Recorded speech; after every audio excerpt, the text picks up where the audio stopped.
Thomas lived a quiet life in a quiet town. He was in his 40s, unmarried, and worked at a small bookstore that barely had any customers. The building was old, the shelves full of forgotten stories, and the air smelled like paper, and opened the store, waited, and closed again. Days passed like soft footsteps. Nights were silent, filled only with the ticking of an old wall clock and the echo of his own thoughts. One evening, as he was sweeping the back of the store, behind the counter, near the floor, he saw a book he had never seen before. It wasn't dusty. It looked new, oddly new. The cover was black leather, soft and smooth. In the center were 5 words, written in glowing gold. The book that knows you. He picked it up, heart beating a little faster. He hadn't ordered anything like this. No one had returned it. It was just there.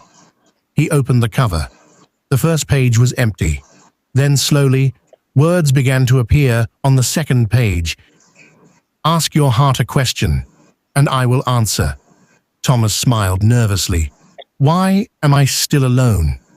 A few seconds passed. Then the page turned on its own. Because you still fear being truly seen. His smile faded. How could it know that? Over the next few days, the book became part of his life. Every night, he would ask it something. Why do I feel so empty? Because you keep filling your time, not your soul. Why don't I chase my dreams? Because you believe failure is worse than regret. Soon, Thomas began to change. He started writing again, something he hadn't done since his 20s. He opened the store earlier, smiled more, even rearranged the shelves like he cared again. But the book wasn't done. One cold morning, he asked, "What should I do today?" The book wrote, "Go to the park, sit on the second bench." Wait, strange, but he did it. He wore his coat, took a book with him, and sat down on the second bench by the lake. The wind was sharp. The trees were bare.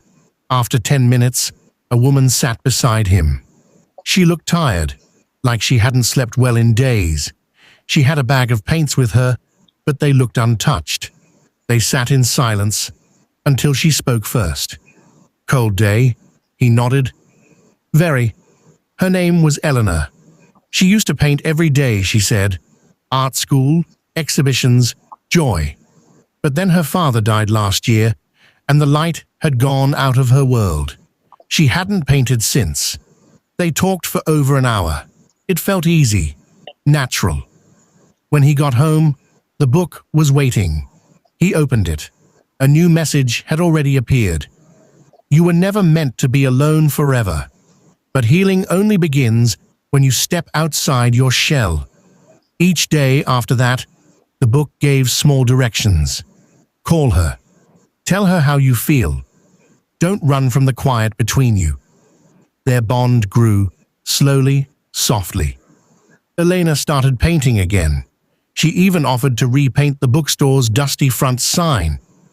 Thomas began writing short stories and placing them in the shop's window. People started noticing. The store wasn't empty anymore. Children came in with their parents. Young couples browsed poetry. Elderly visitors returned to find books from their past. And Thomas felt alive. He didn't ask the book for answers every day now. Sometimes he already knew what it would say. Sometimes he simply wanted to feel his own courage rise first. But one night, as he sat down with tea, he opened the book again, almost out of habit. This time, before he could ask anything, a message was already there. You don't need me anymore. The next morning, the book was gone.